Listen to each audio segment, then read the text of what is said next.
Welcome to Playtest.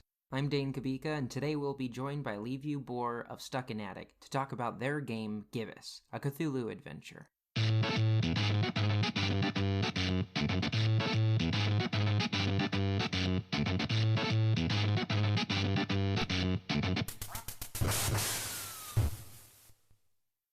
Kind of jump right into it. Maybe you can explain a little bit about Gibbous and what it's about. Sure thing. Are we on? Do I start talking? Yeah. Just start talking. All right. Well, so Gibbous is what we call a comedy cosmic horror point and click adventure, and it stems. I know it sounds weird, but it stems from the fact that we started working on our first real video game. And when I say real, I mean that one that is on PC, not on mobile, because we had already made another game for mobile. But Gibbous is really the game that we always wanted to make, me and my small little team of three. So when you start making your first game, sorry, you realize that it's so intimidating to have a blank canvas. You really wanted to make a game. I knew that I always knew that I wanted to make a point and click adventure, but what do you make it about? And then you realize that it's so simple, really. It's just taking things, very disparate and unrelated things that you really love, and trying to smash them together into something cohesive, into something that makes sense. And it's all like a puzzle. It's sort of all like a puzzle. It's like just taking these disparate things and trying to figure out just how to mold all of them into something that makes sense. And that's why we came up with this weird tagline. It's comedy and it's cosmic horror at the same time, because basically what I did was put together a lot of things that I love, like H.P. Lovecraft, and he's a great, the biggest cosmic horror writer, very much into the Cthulhu mythos. Right. 90s point and click adventure games, which I think it's very obvious when you see the game that they're the main. I think that's pretty obvious, right? Not only the protagonist, but also a lot of jokes in it as well. Yeah, absolutely. Absolutely. Which is fun for people that are familiar with those games. Yeah, and it's not just, honestly, it's not just pandering. Like, I realized that when writing this game, I just went into this mode where I was automatically somehow channeling the kind of humor and the kind of attitudes that were so prevalent in those games back in the days, but also filtering it through myself, obviously. So I like to think that it's not just a rip off of those games, It's not. Right. Well, you're also entering into a world where people like Tim Schafer and Ron Gilbert that created created great games in the point and click adventure genre are coming back and doing their own spin-offs of it. So you're kind of like at the forefront of a genre that seems almost like dead, but also games have been very successful in it, like Mechanarium and games like that. Absolutely. So it's interesting to see a game like yours, coming out of the woodwork along with the others. It absolutely is. It's very exciting for us. The whole thing about adventure games being dead, though, I think that's just a matter of perception, because sure, they're definitely not as popular as they were back in the 90s and early 2000s. And a lot of people don't remember this, but back then, when you wanted to impress someone with computer graphics in a game, you'd probably show them a point and click adventure. There was a time when they were like the standard, but now, with all the 3D and the millions of polygons in RTX and ray tracing, that's not somewhere. It's not a direction that this genre really can compete in. Yeah, but the genre never really did go away, and it's interesting to see this shift. It's exactly what you were talking about. It's this shift from what I guess would be considered AAA companies back in the days, like LucasArts. Definitely, like there were a lot of hugely talented people, and there was a lot of budget being put into those games. And now it's small indies like us just trying to emulate that kind of, not just the style, but also like the production values and the quality that people are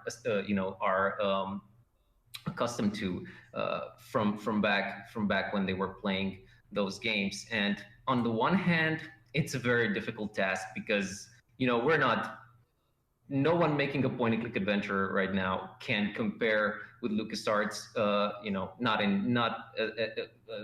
Not as far as talent is concerned, and definitely not budget. You have to be realistic about these Oh things. yeah, of course. But at the same Of course. time, yeah, sorry.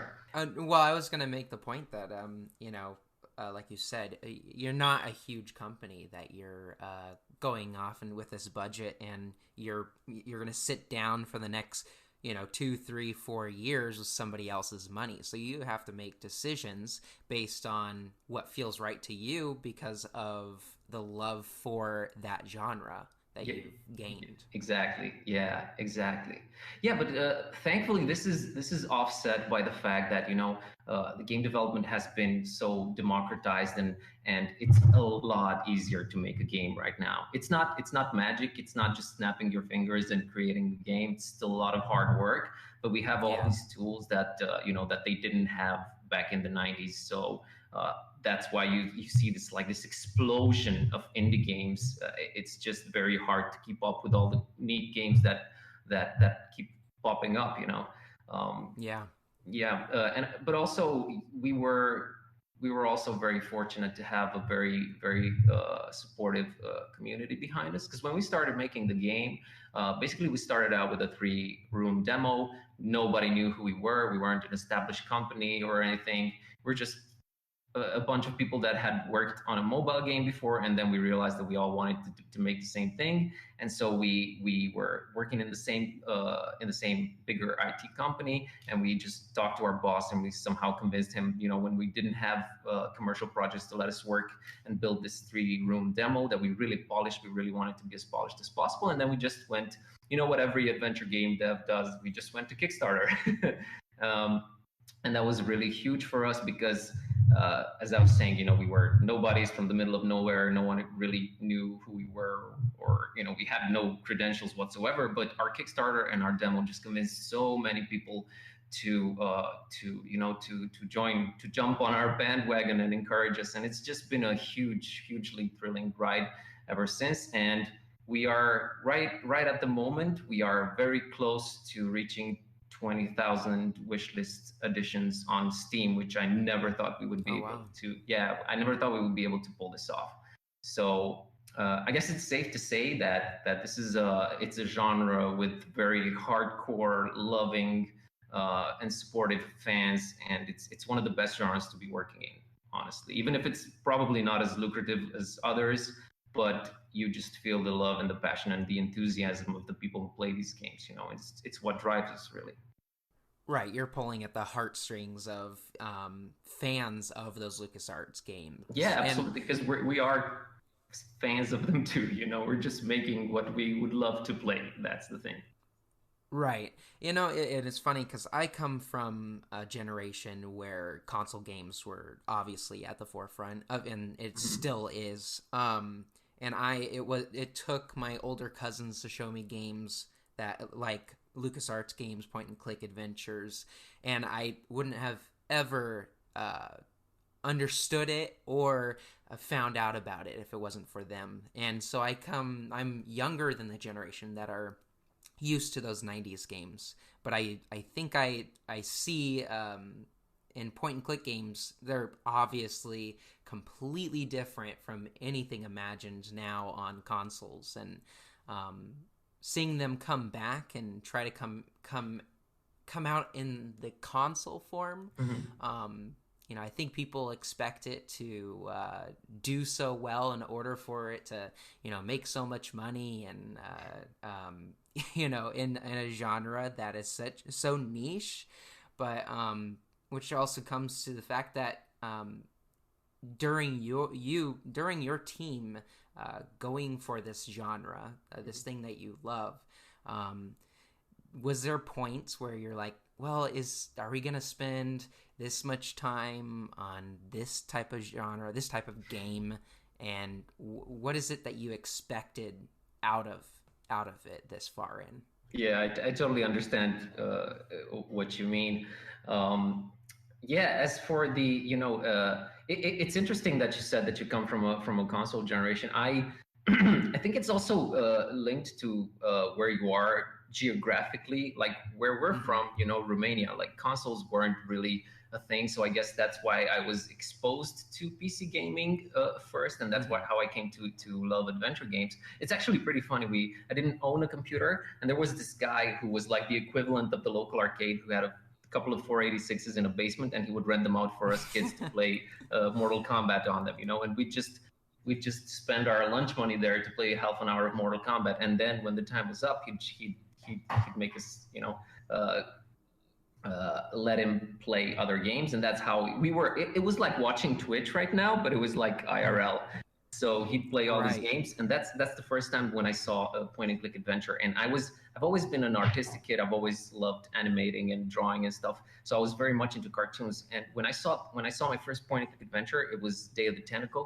My mind was blown because it was at the same time it was a game and a cartoon, and I just couldn't believe it. So yeah, Right. it was crazy. So, and this was 20 something years ago. I don't remember, but I remembered thinking that if I ever made a video game, it would be a point and click adventure. So that thought stuck with me, and eventually I managed to I managed to make it a reality. And it's incredible to think that we're going to be releasing it soon. Yes, as for the whole consoles thing, I'm super excited about the Switch, for example, because Hmm. uh, not only it's been so incredibly successful, but the awesome thing about it is that point and clicks are such a good fit for the Switch because uh, uh, as they are for mobile gaming, right? But the Switch has just Right. exploded, and Right. the touch screen is just a superb fit. Like I love playing point and clicks on the Switch, and I think it's by far the most requested port that we're getting from everyone. Like everyone's asking when's the Switch port coming, and we're definitely going to port it to Switch. The problem is that we have one programmer and we are focusing on one launch at a time. So it's definitely coming to PC, but then we're focusing our efforts on the Switch. And yeah, it's very cool to bring this uh, this often let's say not so popular genre because as hasn't been so popular. It's very cool to Right. bring it to the most hip and popular console. And I don't know if you saw this, but recently Ron Gilbert shared his his sales data. I don't think it's. I don't think. Yeah. Yeah, and you saw that the Switch version of Thimbleweed I think sold more than the Steam one. Yeah, and this is also looking at a timeline where the Switch's release came out quite a amount of time afterwards Yeah, the yeah, Steam launch, yeah. and so yeah, with that data, I was actually going to bring that up myself because it's amazing how something like Thimbleweed Park can come out on a console like a Switch, and you have to look at the Switch in the medium of game consoles, but also mobile play because it's essentially a DS. It's essentially like a PS Vita, Yep. but you're kind of when you're coming out the game with like as a point and click, you're no longer trying to catch the couch gamer or the Hmm. desktop gamer. You're basically catching them all. Yeah, exactly. You're getting a whole different spectrum, and I think developers didn't realize that with the Switch, that it would be completely different from what we experience with our different platforms. Yeah, exactly.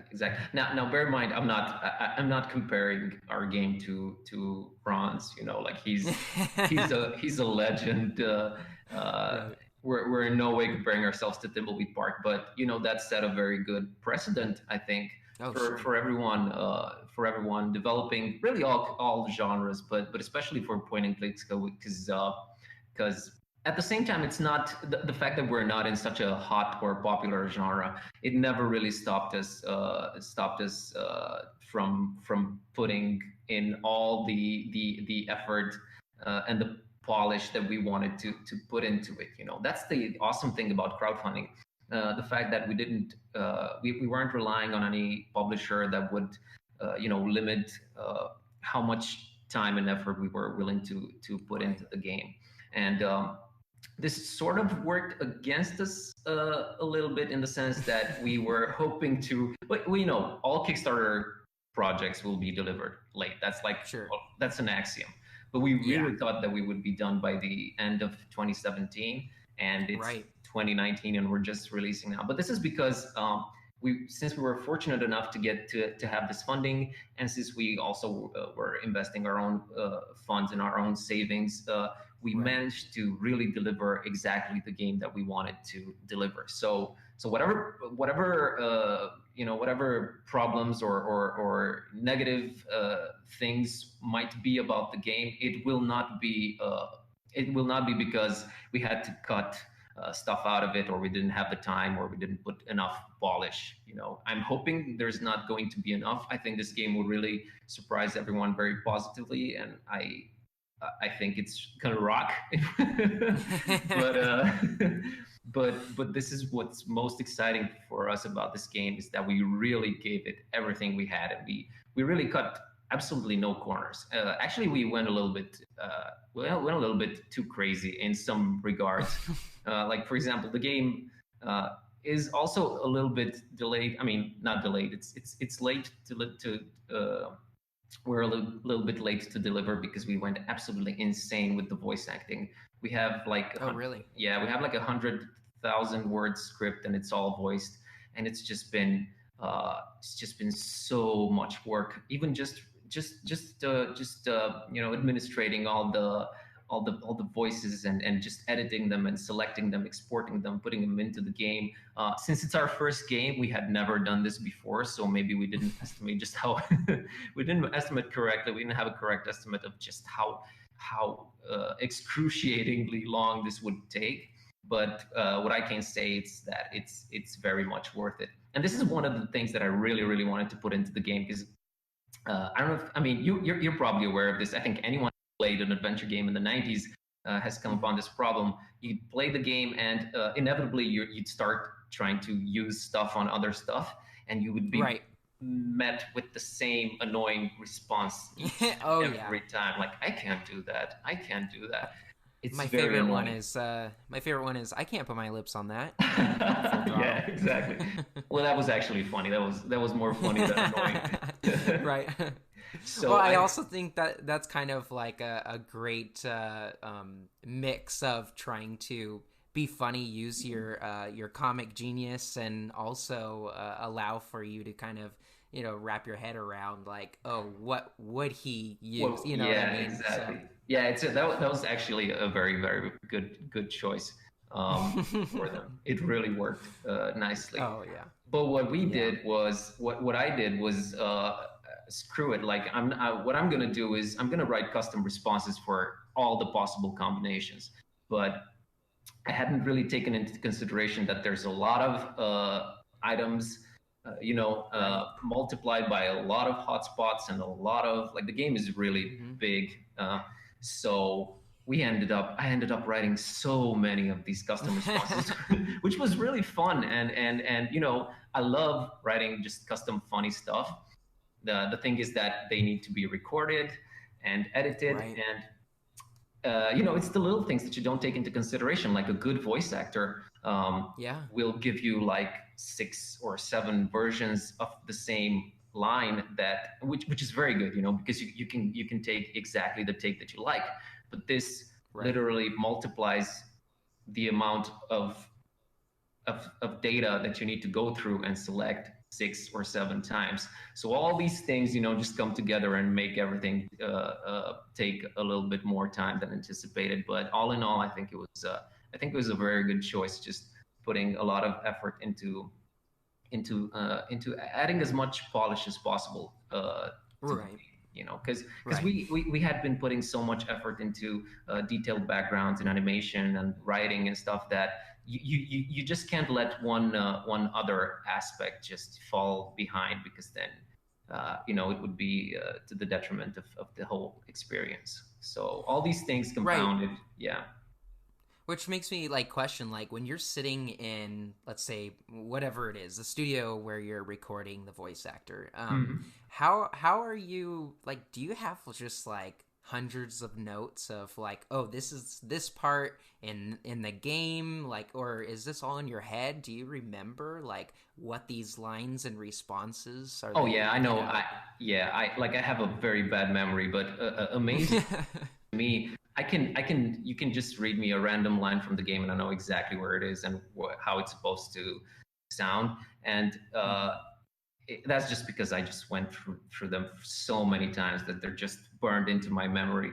Um, yeah, the thing is that because we're located in Eastern Europe and most of the actors are American, we had to Right. do everything remotely, with the exception Mhm. of the two main characters. I mean, two of the three main characters. Uh, Wow. uh, Don and Lindsay, who play Don and Kitty, respectively, they came here Right. and recorded here part of the. But what you really need to do is you have to rely on the fact that these guys are super talented, and Mhm.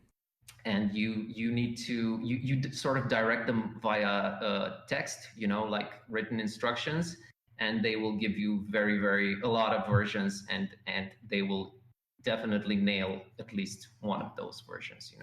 So it's a Right. little bit of It a comes with the experience that they've been able to yeah. kind of understand that. Exactly. Like, of course, ideally, it been, have everyone be in the booth with the actor and give them direction directly. But thankfully, we relied on their experience, and it just came out just as well. So no complaints there. We were just we had to do very few, like the pickups and the redos that we needed to do were just because there was some kind of like an inflection didn't sound exactly how we wanted it to be, or I didn't explain myself well enough. So that worked. That worked surprisingly well for something remote, because we were so used to working on this thing by ourselves, the three of Hmm. us in this very small studio. And when everything Sure. is so hands-on and you can just get up from your chair and just check on what the other person is doing, it's a very efficient and very intimate way of working on something. So using contractors was a very scary thing initially, but it Yeah. turned out really well. um, So does that mean that most your well, all of your game is just between you three, art included?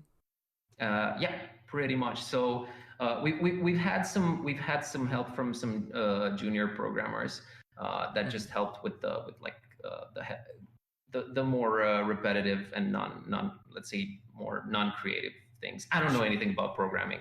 We've had a little bit of help, but like 90 something percent of the 95% of the game, let's say, was just made by the three of us. So we had one programmer, myself and Kami. We did everything that uh, was on the creative side of things, which is awesome, which was an awesome experience for me because I love doing so many things. I love writing, I love creative writing, I love drawing, painting, making music, doing voice acting, designing puzzles. And what's cool about being an indie in a small team is that you get to wear all these different hats. And since you're making your own schedule, you can just do whatever feels right at the moment. So if I wake up one morning and I don't feel like editing video, but I have this tune in my head that I can just write for the game, I can do that. So it really helped with not burning out. Just working on the game for 4 years is a crazy amount of time to be working on the same Yeah. project. And it's the first time for me that I never, like, usually I get bored of what I'm doing, say 1 week in, but Right. somehow this didn't get bored. This got more and more exciting and engaging the more I stayed into it. And I think one of the reasons for it is because it's inspired by the writings and the world created by one of my favorite writers. And I think Right. it's very important for you to create a world that you want to spend as much time into, because you won't just be spending time in that world as the player will when they're playing the game. You are as you're working on the game, and that takes so much. It's crazy to think that you need to work for 4 years for a product that people will probably get through in like a matter of 10 hours or so. 8 to 12 hours, I think. So it's a Right. crazy amount of work, but those hours are very, very concentrated, fun, and a lot of production values. So I think it was the right thing to do. How much time are you taking out of the project in order to do like research or read like H.P. Lovecraft stories, or how much research are you doing? I've been living and breathing this thing ever since Yeah. ever since we were kickstarted, because we hadn't we didn't know whether this would take off or not. But the moment we Right. were funded and we knew that we would go full time, we went full time in the sense that there was nothing else for us, absolutely nothing else. I think it really helps being in a very small town in the middle of nowhere where nothing ever happens, because you can just spend time in the studio. The You're not most missing out interesting on thing. anything. Yeah. Right.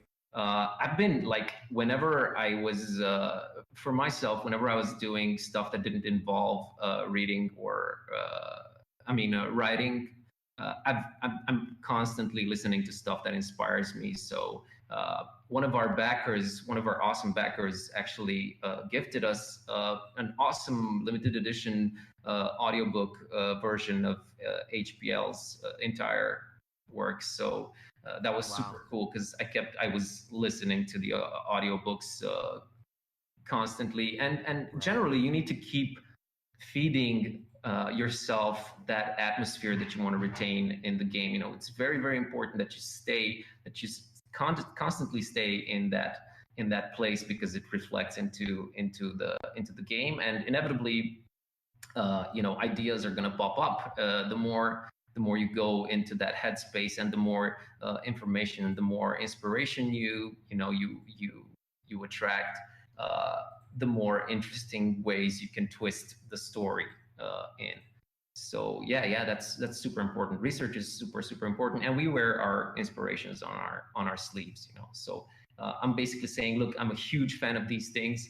If you are too, check out how crazily we put them together. This is very Right. enjoyable. Basically, that's the message that we're trying to put out there. Right. And you say like you wear multiple hats, and also like your partners do as well.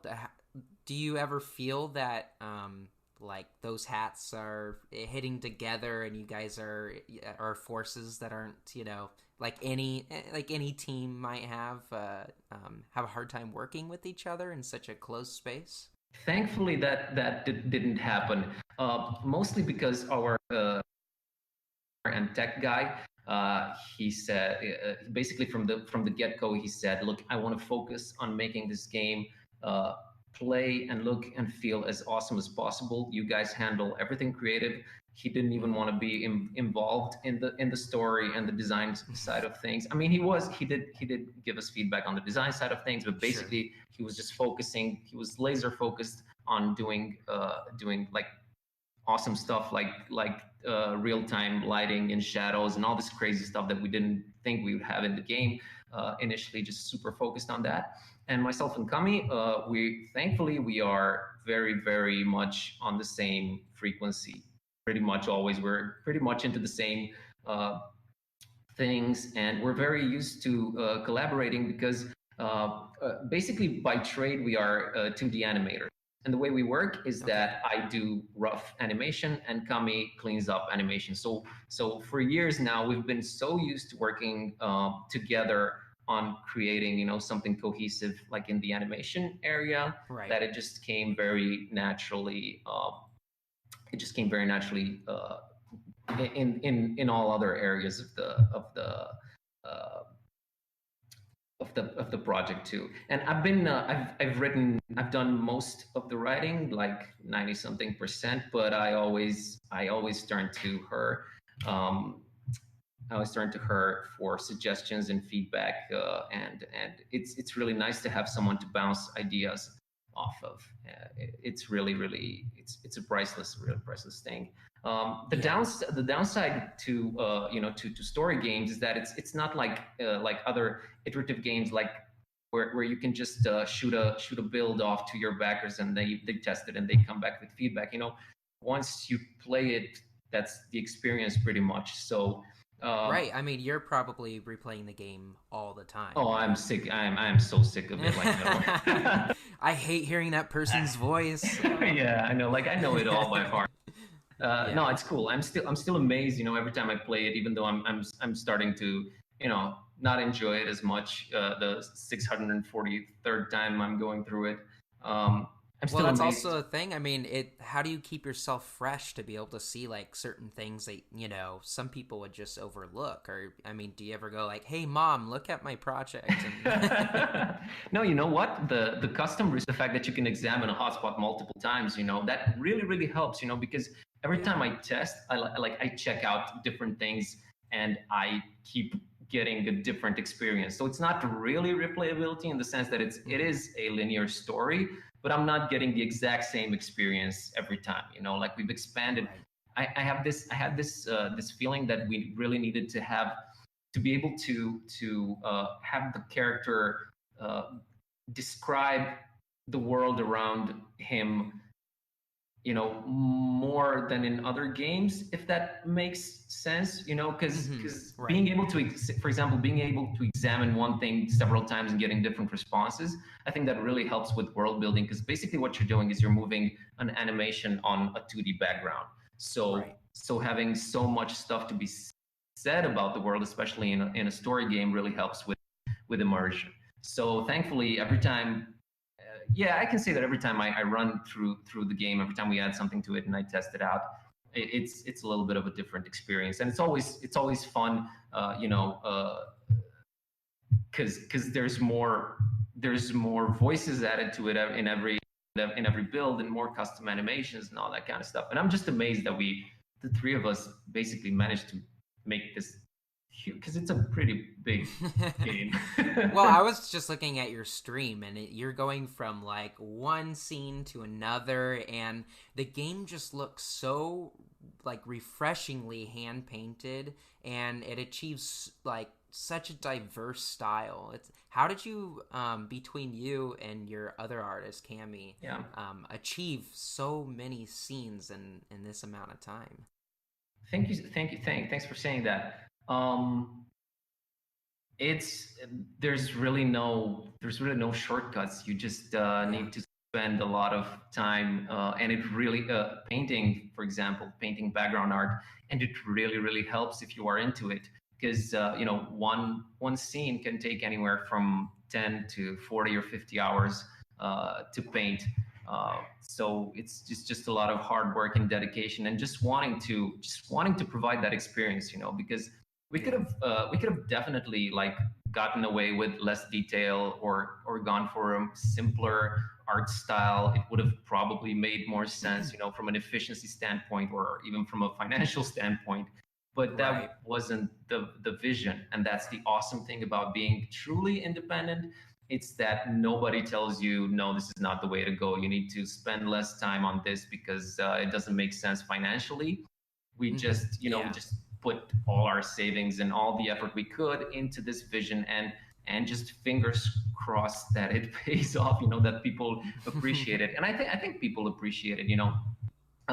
There's also this thing of business wise, like, you're an indie and you're trying to somehow surface above the other indies. It's like you're in this huge room where everyone is crying and trying to sell you their product, and you need to shout louder than all of them. And I think the most honest way that we were able to do it was just put that extra effort into it and just say, look, this is a really really polished product that we put a lot of effort and love Yeah. into it. And I think you can tell that the production values are above your average indie.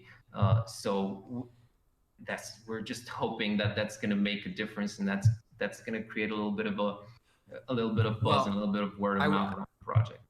I will have to say so myself that just, stumbling upon your project, which I can't even remember how, but I mean, my first thought was, oh, who is this team of people like hand painting this? Because I mean, when you look at your project, when you look at Gibbous just as like a screenshot, it's so bright and compelling and different from other point and click games because you can tell it's hand painted.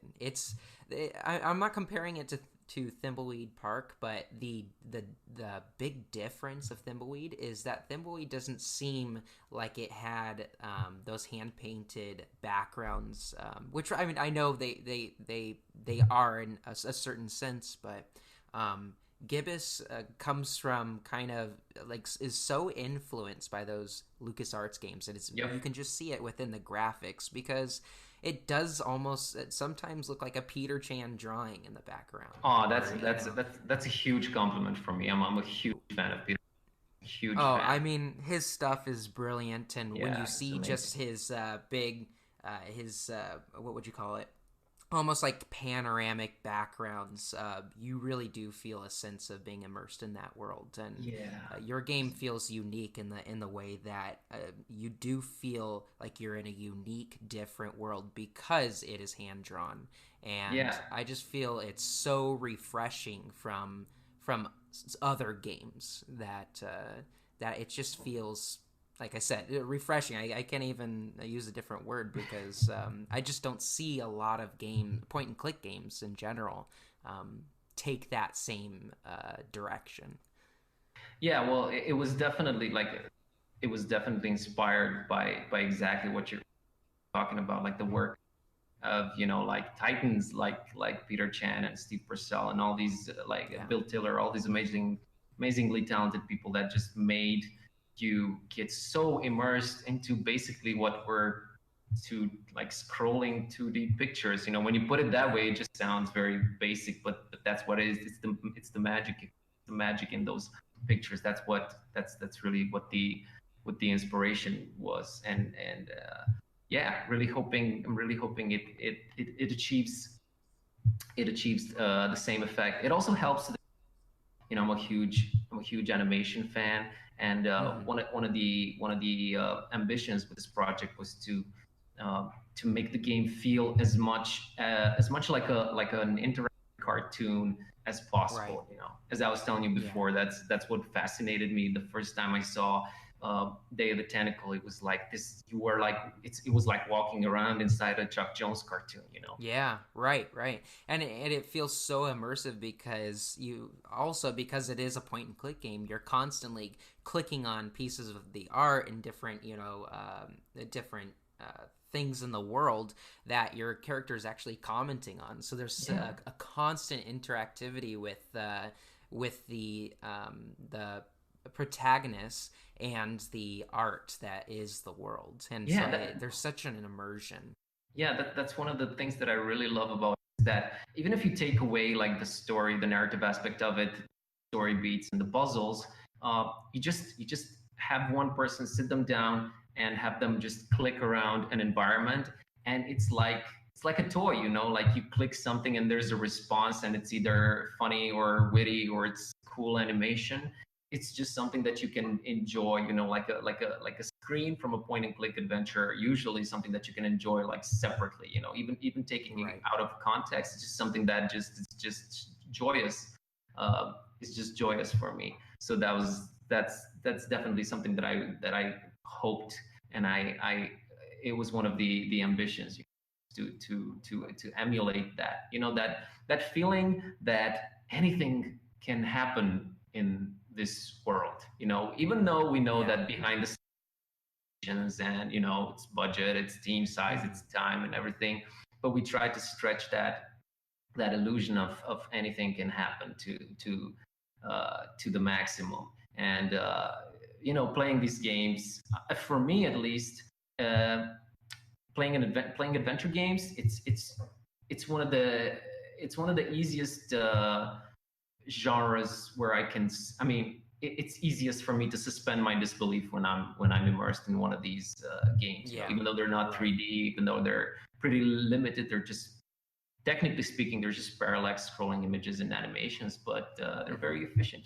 Just like and I don't think they'll ever grow old because there's this timeless quality about them. It's also one of the reasons that we went for the cartoony aesthetic because if you think about, like, I was talking about Chuck Jones cartoons, like Warner Brothers cartoons from 30s and 40s, they will never look dated. They're just amazing, Yeah. timeless. So Right. Well, it's like the game like Cuphead. That yeah, I mean, it's not a point and click game or anything like that, and it's just like a shooter brawler kind of side scrolling game. But that game's like will never age. it's absolutely amazing. The only thing that so damn difficult. Yeah, exactly. I know. It's I so know. difficult. But I couldn't imagine myself. I'm not an artist, but when I look at it, I'm like, oh God, I could never do that.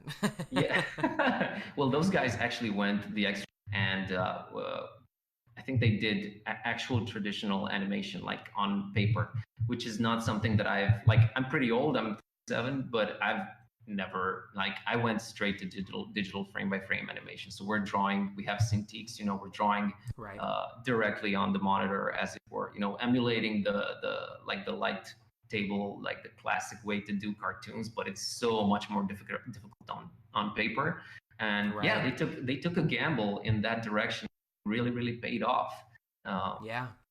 And before Cuphead, I had no idea that people would be so much into these 20s and 30s animation aesthetic, because you'd think that it's a very niche thing, but apparently, it's just so striking. It was just, I think, it was a great move for them. Yeah, and also, yeah. Well, go ahead. no, it's just that the reason you don't see these high res in indie games is just because it's like a pure mathematical problem. There are way more pixels to draw. There's way much more to paint. It's one thing to do to paint nothing against those. Like, I love a lot of games that are, for example, 320 by 200 pixels. It just takes a lot more to paint. Like, one of the backgrounds in our game is 5,000 by 6,000 pixels. So it's just extra man hours that not everyone can afford, and it's. Yeah, and I think that's what's so great with you guys is that having an indie team, you can specify a certain part of the project and say, okay, we're going to work on this. And that's what really shows, especially through a point-and-click adventure game, that not a lot of people are used to seeing this type of art or this type of gameplay. And so I think it's kind of special to be indie and special to be able to make those certain decisions, because in your heart that's what matters to you from those games that have influenced you so much. Yeah, not making any compromise. And I'm very proud of it, because on the one side, like on the technical side, it looks and plays great. We have all these neat extra effects. But I'm proud of the fact that we managed to not have to hire a bunch of people, and we managed to provide like a lot of work. Basically, had I had a much bigger budget, I probably would have needed something like 15 or 20 people just for the art side of things, just to be comfortable and get the game done like in less than. But it was just myself and Kami, and we pulled it off. Yeah.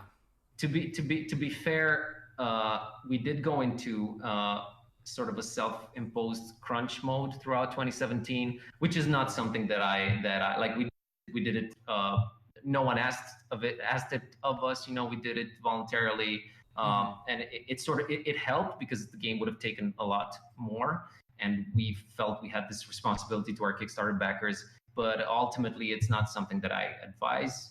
It's fun. Yeah, it's fun to spend 10 or 12 or 14 hours a day working on the game. But it's just, I feel like I've aged 5 times in one, like 5 years in one, and it's just not. It's really not worth it. As much as you love your game, just crunching, not a great idea. But you do feel that it was most necessary to get to where you are now, though, right? It was, in order to finally release this summer. Yeah, absolutely. And that's just because, again, we didn't want to compromise at all. Like, we could have cut a lot of the game, because I'm sure you've noticed there's this trend. Games are a lot shorter now. Right. Yeah. So we could have easily like made half the game and then released the other one as the sequel or something Well, like yeah. that. I mean, that's the thing, though. It's kind of like people, so like I'm big into point and click adventure games, so I kind of see like what people say about it, and so like you take a game like Full Throttle, that's like a 6 hour game, but that game to me is like wrapped up in a perfect like package that it didn't have to be longer, it didn't have to be shorter, it just worked, and people always complain like, oh, but you know you spent all this time making this game and this is how long it is, and I get it, but I also feel that like any story and like any game out there, you know, it's going to live the length of what the people making it feel that it needs to be. And Yeah, so absolutely, absolutely. I agree with I you. hate when developers are swayed by fan or people just saying like, "Oh, it wasn't long enough." But you look at a game like Monkey 1 that was half the size of Monkey 2, and no one's complaining about Monkey 1 because it was a great game. Very You know, true. so Yeah, very true. It really is just making the game the length that the story requires it, you know? And it just yeah, happens that I had a much longer story than I guess your average game, narrative game that releases now, you know, because a lot of them you can just beat in 3 or 4 hours. And that's yeah, really neat and it's super understandable. Um, it's just that I wanted to tell the story that was a little bit more complicated and had more characters. We have something like 70 characters or something, game, something crazy like that. So right. it's that thing that I want to tell an epic story, and the game just absolutely needed to be this long, and it needed to have this many screens, and it needed, you know, because it's a matter of, you know, it's not as just cutting a game in half or just cutting stuff out of it. I mean, it can be done, but it's definitely going to affect the pacing and everything and the way the story evolves and stuff. So we're just super grateful that we managed to really tell the story that we wanted to tell, and super grateful to our Kickstarter backers because they were so incredibly patient. Then again, I noticed that I'm the same when backing projects on Kickstarter, especially Oh when yeah. with this insider knowledge of making your own game. You Hmm. just become so much more understanding about people that are making anything Yeah. creative, really. You know, I'm just right now I'm just like a fire and forget guy. I just back projects, and then every time one delivers, it's like a nice little surprise. Like, Yeah, oh, I right. remember this. Yeah. Yeah, you know, watched so closely to the Double Fine Adventure that it was like Oh at my one god. point Yeah. I'm like, it's been like 4 years or so. I kind of forgot it was in development, you know, but yeah, it's great, and I just think that anybody going for a Kickstarter and doing as much as they do to keep Yeah. their funders happy is it takes a lot, and I've realized that just by backing Yeah, people. and I love the fact that they made that. It was so eye opening. You know, Oh yeah. it was also one of the make a game. Like I don't know, a lot. It was. I think it put a lot of people off from game making, like game development, because Hmm. you can just see how all the stuff that like the negative stuff that they went through, and it's not all fun and games. Pardon the pun. But it just like it motivated us a lot, and we actually made a documentary ourselves 2 years ago. I can't believe it's already been 2 years. It's like a one Really. hour. Yeah, it's like a 1 hour. You can find it on our YouTube channel. But if you just search YouTube for making an indie game in Transylvania, you can watch. It's like a Hmm. short 1 hour thing that we filmed with a GoPro, so we didn't even have a preview. We didn't know what we were filming, and I was editing as. It's just like a month. And just daily footage and just like a look into like an insight into Oh, what that it's like. sounds fun. I try to limit myself as much content as I saw because I kind of wanted to ask the questions freshly. But Yeah, that's sure. awesome. Yeah, That is so you cool. can definitely watch that. It was fun. It's a little bit emotional here and there. It's also a little bit cringy here and there, but we wanted to be, you know, is the idea from the beginning was we wanted to be as transparent and honest about everything as possible, which is difficult when you're making an adventure game with a narrative game because you want to keep people in the loop, but at the same time you don't want to spoil it too much for them. Hmm. Um, Right. we also used to stream on Twitch a lot. Like we used to stream everything that we made for the game, like art and animation, even programming, making music, all this kind of stuff. But it was great. Like hanging out with our community was just great. But there came a point where we were just spoiling everything, because we were working on it chronologically, and we just sadly had to end our stream because you don't want to give it away. Yeah, right. Yeah, but we're probably gonna start. Probably gonna do a few streams before launching, and definitely gonna do like a celebratory stream. It's been so long.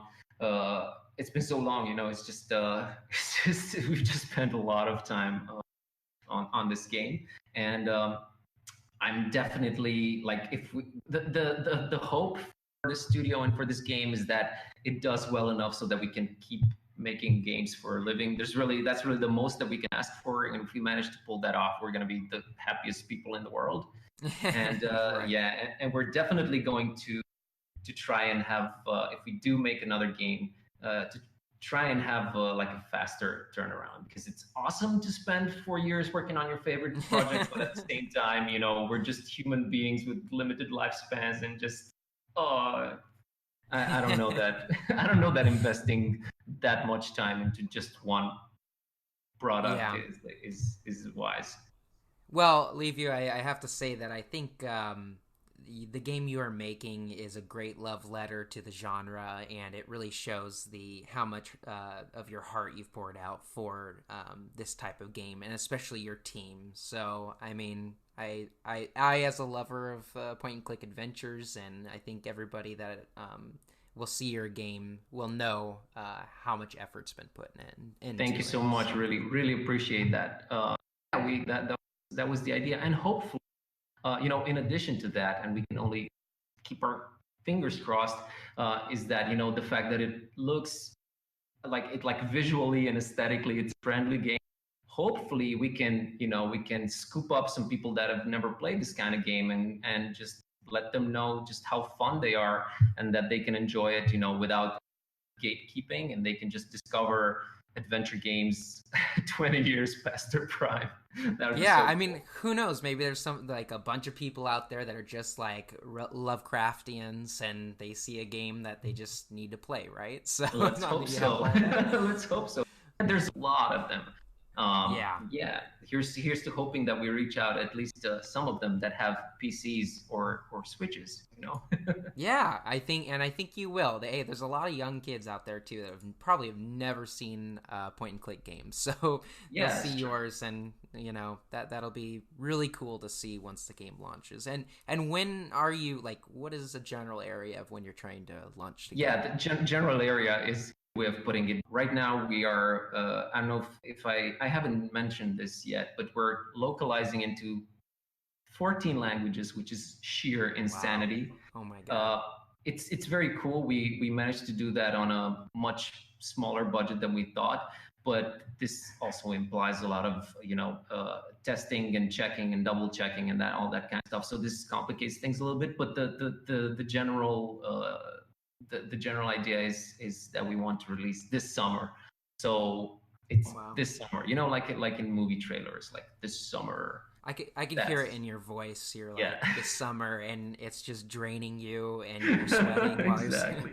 Because look, like we get every day, and I'll be completely honest, it can get very tiring. But I Mhm. always keep in mind the fact that this is just because people are excited about it, and it's very frustrating for me not to be able to give out a date. But Right. we want to release it way more than people want to play it.